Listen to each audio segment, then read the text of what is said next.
கம்மியதாஸ் kitchen சொந்தங்கள் அனைவருக்கும் வணக்கம். எல்லோரும் எப்படி இருக்கீங்க? நல்லா இருக்கீங்களா? நம்ம சொந்தங்கள் அனைவரும் நீண்ட ஆயுளோடும் ஆரோக்கியத்தோடும் இருக்கணும்னு ஆண்டவனை பிரார்த்தனை பண்ணிவிட்டு இன்றைக்கான வீடியோ என்னன்னு பார்க்கலாம். இன்றைக்கி கல்யாண வீட்டு ஸ்டைலில் உருளைக்கிழங்கு பால் கறி எப்படி செய்கிறது அப்படிங்கிறத தான் பார்க்க போகிறோம். உருளைக்கிழங்கு கூடயே பட்டாணியும் சேர்த்து செய்கிறதுனால குட்டீஸ்லாம் விரும்பி சாப்பிடுவாங்க. அது மட்டும் இல்லாமல் இந்த ரெசிபி ரொம்பவே டேஸ்டியாக இருந்தது. கண்டிப்பாக நீங்களும் இந்த மெத்தடில் ஒரு முறை ட்ரை பண்ணி பாருங்கள். இது பண்ணுறதுக்கு ஃபஸ்ட்டு ஒரு மிக்ஸி ஜார் எடுத்துக்கோங்க. அதில் அரை மூடி அளவு தேங்காவை இது போல் குட்டி குட்டியாக கட் பண்ணிட்டோ அல்லது துருவியோ எடுத்துக்கோங்க. கூடவே ஒரு 2 டேபிள் ஸ்பூன் அளவு பொட்டுக்கடலையும் சேர்த்துக்கோங்க. ஒரு கைப்பிடி அளவு இருக்கும். சேர்த்துட்டு ஒரு துண்டு பட்டை, 3 கிராம்பு, ஒரே ஒரு ஏலக்காய், அப்படியே ஒரு 2லேருந்து 3 பச்சை மிளகாவும் சேர்த்துக்கோங்க. நான் இதுக்கு சேர்க்கலை, மறந்துட்டேன். நீங்கள் காரத்துக்கு தகுந்த மாதிரி 3-4 சேர்த்துக்கோங்க. இப்போ ஓவர் நைட் ஊற வச்ச பட்டாணி 1 கப் போல் எடுத்துக்கோங்க.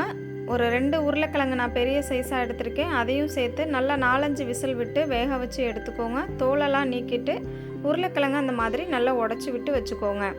இப்போ ஒரு கடாயில் 4லேருந்து 5 டேபிள் ஸ்பூன் அளவு ஆயில் சேர்த்துக்கோங்க. கூடவே 1 டீஸ்பூன் அளவு சோம்பும் விட்டு நல்லா பொரிய விட்டுக்கோங்க. பொரிஞ்சு வந்ததுக்கப்புறமா 2 மீடியம் சைஸ் வெங்காயத்தை நல்லா நீள்வாக்கில் கட் பண்ணிவிட்டு சேர்த்துக்கோங்க. வெங்காயம் சீக்கிரம் வதங்கி வரத்துக்காக ஒரு அரை டீஸ்பூன் அளவு உப்பும் சேர்த்துக்கலாம். சேர்த்துட்டு நல்லா இதை கலந்து விடுங்க. வெங்காயம் நல்லா கண்ணாடி பதம் வதங்கி வந்ததுக்கப்புறம் இதில் ஒரு 2 டேபிள் ஸ்பூன் அளவு இஞ்சி பூண்டு விழுதும் சேர்த்துக்கோங்க. சேர்த்துட்டு பச்சை வாசனை போகிற வரைக்கும் இதை வதக்கிக்கோங்க. வெங்காயம், இஞ்சி பூண்டு பேஸ்ட்டு எல்லாமே பச்சை வாசனை போனதுக்கப்புறமா நம்ம ஆல்ரெடி அரைச்சி வச்சுருக்கோம்ல பேஸ்ட்டு, அதையும் இதோட சேர்த்துருங்க. இதில் நம்ம பொட்டுக்கடலை சேர்க்கறதுனால அடிப்பிடிக்க வாய்ப்பு இருக்குது. நீங்கள் சேர்த்துட்டு ஃபஸ்ட்டு இதை நல்லா வதக்கி கொடுத்துக்கோங்க. இதோட பச்சை வாசனை எல்லாமே நல்லா போயிட்டு வரட்டும். இப்போ நம்ம மிக்ஸி ஜாரை அலசிட்டு தேவையான அளவு தண்ணி சேர்த்துக்கலாம். நம்ம உருளைக்கிழங்கு பால் கறி செய்கிறதுனால கொஞ்சம் திக்காக தான் இருக்கணும். அதனால தான் நம்ம பொட்டுக்கடலையும் சேர்த்துருக்கோம். பார்த்துட்டு ஒரு அளவாக தண்ணி சேர்த்துக்கோங்க. அதிகமாக சேர்த்துட்டிங்க அப்படின்னா நமக்கு உருளைக்கிழங்கோட பால் கறி ஸ்ட்ரக்சர் கரெக்டாக வராது. இப்போ இதை நல்லா கலந்து விட்டுட்டு மூடி போட்டு மூடிட்டு ஒரு 5 மினிட்ஸுக்கு இதை நம்ம கொதிக்க வச்சு எடுத்துக்கலாம். தேங்காய், பொட்டுக்கடலை எல்லாமே நம்ம பச்சையாக தான் அரைச்சிருக்கோம். அந்த பச்சை வாசனை போகிற வரைக்கும் நம்ம இதை நல்லா கொதிய விட்டுக்கணும். நல்லா கொதித்து ஒரு திக்கான கன்சிஸ்டன்சிக்கு வர வரைக்கும் இதை நம்ம வேக வச்சு எடுத்துக்கலாம். பாருங்கள், இந்த அளவுக்கு திக்னஸ் வந்தாலே போதும். நம்ம உருளைக்கிழங்கும் 1-2 உடச்சிட்டு தான் சேர்த்துருக்கோம். அப்போ நமக்கு பால் கறி இன்னமுமே திக்காகி வரும். இப்போ இந்த ஸ்டேஜில் ஒரு அரை டீஸ்பூனோ அல்லது 1 டீஸ்பூன் உங்களுக்கு உப்பு தகுந்த அளவுக்கு சேர்த்துக்கோங்க.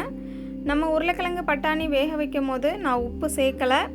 நீங்கள் உப்பு சேர்த்து வேக வச்சுருந்தீங்க அப்படின்னா நம்ம முன்னாடி சேர்த்துருந்தோம் இல்லையா, ஒரு அரை டீஸ்பூன் அளவு உப்பு, அது சேர்க்க வேண்டாம். பட்டாணியும் உருளைக்கிழங்கையும் சேர்த்துட்டு உப்பு செக் பண்ணி பாருங்கள். பத்தலை அப்படின்னா சேருங்க, இல்லை கரெக்டாக இருந்ததுன்னா நம்ம விட்டுறலாம். ஏன்னா இதை நம்ம சைடிஷாக வச்சு தான் சாப்பிட போகிறோம். சப்பாத்தி, பூரி இதுக்குள்ளெல்லாம் நம்ம தொட்டு சாப்பிட போகிறதில்ல. வெரைட்டி ரைஸ்க்கு தான் இதை நம்ம பயன்படுத்த போகிறோம். இப்போ கடைசியாக அதில் ஒரு கைப்பிடி அளவு கொத்தமல்லி, 2 கொத்து போல் கருவேப்பிலை இலைகளையும் சேர்த்துட்டு நல்லா கலந்து விட்டுட்டு ஒரு 5 மினிட்ஸுக்கு மூடி போட்டு மூடிடுங்க. இப்போ பாருங்கள், நமக்கு ஆயில் எல்லாமே பிரிஞ்சு வந்திருக்கு. இந்த ஸ்டேஜில் ஒரு 2 டேபிள் ஸ்பூன் அளவு தேங்காய் எண்ணெய் சேர்த்துக்கோங்க. இதுதான் ரொம்ப ரொம்ப முக்கியம், ஒரு சீக்ரெட்னே சொல்லலாம். கல்யாண வீட்டு பந்தியில் நம்ம உருளைக்கிழங்கு பால் கறி சாப்பிடும்போது நல்ல மணமாகவும் சுவையாகவும் இருக்கும். அதுக்கு காரணம் இந்த தேங்காய் எண்ணெய் சேர்க்குறது தான். நீங்கள் கடைசியாக ஒரு 2 டேபிள் ஸ்பூன் போல் சேர்த்துட்டு ஸ்டவ்வை ஆஃப் பண்ணிக்கோங்க. அவ்வளோதான், நமக்கு கல்யாண வீட்டு ஸ்டைல் உருளைக்கிழங்கு பால் கறி தயாராகிருச்சு.